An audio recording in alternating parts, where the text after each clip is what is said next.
Okay guys, for the first time, kailangan kong gantuhin yung kuha ko dahil wala na tayo sa TikTok boy, nasa YouTube na tayo at may nag-request. Sabi niya, Boss Wang, try mo naman 7-Eleven Vitamilk Float tas combo ng sisig. May instruction sa dito boy, sabi niya, yung Vitamilk Float, hihingi ka ng cup na may yelo, 10 pesos ata yun sa cashier, tas lagyan mo yung Vitamilk, tsaka palagyan mo ng ice cream sa ibabaw. Ay na, ayoko naman maging uto-uto tas gawin lahat yan. Ayoko naman ipakita dito na mabilis akong sumunod. Ate, may Vitamilk Float po ano? Ha? May Vitamilk Float? Vitamin wala. Okay, Vitamilk na lang tol pero walang float.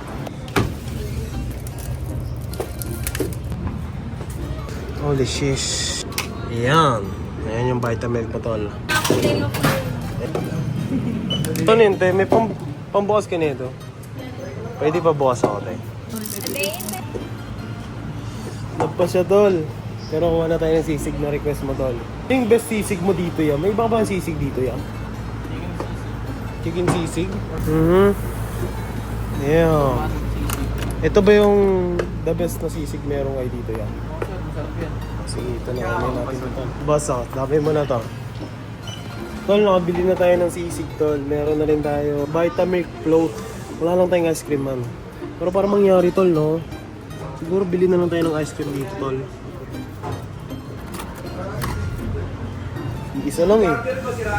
Okay, pwede na to boy. Ito rin pala tayo. Page ni Wang po. Page ni Wang. So yan, tara na tol. Tol, ito na yung sisig mo tol. Tapos, ito na rin yung Vitamilk Float na walang ice cream dahil wala silang ice cream. Kaya bumili tayo ng ice cream. Kain po tayo. Bigla kayong tumahimik ah. Okay lang yan. Sige lang, go lang. Kasi nga, sama na ako sa chicken niya eh. Sino ba yung pinag-uusapan niya? Talaga ng Vitamilk eh. Tumahimik kasi kayo eh. Ako na lang makikipag-usap sa inyo tayo kung tatahimik talaga ito. May nag-request kasi sa akin. Kaya sabi niya ice cream. Sa Coke Float. Oo, pwede kaya yun? Malaman natin. Ano to ah? Montage, bro. Masarap ah. Pwede ba magreklamo? Pwede ba magreklamo tayo? Konti eh. Matabi dito.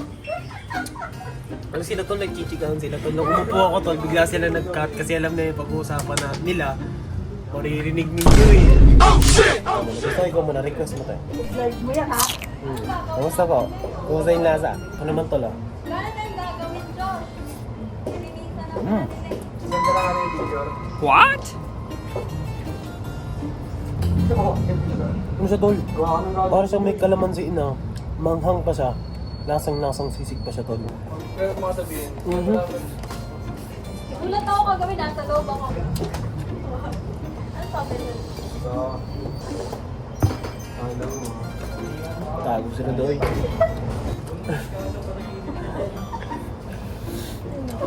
May gusto ko yung shoutout eh. shoutout sa mga tropa ko. Shoutout sa mga tropa niya. To be honest, ang weird na ito to lang. Pero ang sarap tol. Kasi chocolate siya man. Tapos lalagyan mo pa ng ice cream sa ibabaw. Ang tamis-tamis. Ubusin na natin ito tol. Nga pala te. Nag-YouTube ko lang ako te. Share ko lang sa inyo. Kapag ganyan ikaw kuya, Ay, kaya pala eh. Nagreklamo ko yan. Gusto uling daw niya kasi comment lang. Boy. Tapos yun na. Gusto na. Tulad nga sinabi ko. Marami siyang ano, mga tabak doon. Ito. Ayan. Kung kumakain ka na ito boy, ikaw bala. Gusto na yung sisig natin ito. Ito na lang. Te, kakat ko na to te. Baka may gusto kayong shoutout te. Wala talaga te. Shoutout sa may utang sa amin. Oh, shoutout daw sa may utang sa kanila. Magbayad ka naman. Ano, sisingiling ka pa? Imbis katapusan ng mundo yung pala yung sinasabi mo. Tado! Loko ka ha. Swerte mo naman. So, yun lang guys. Yan sa muli boy.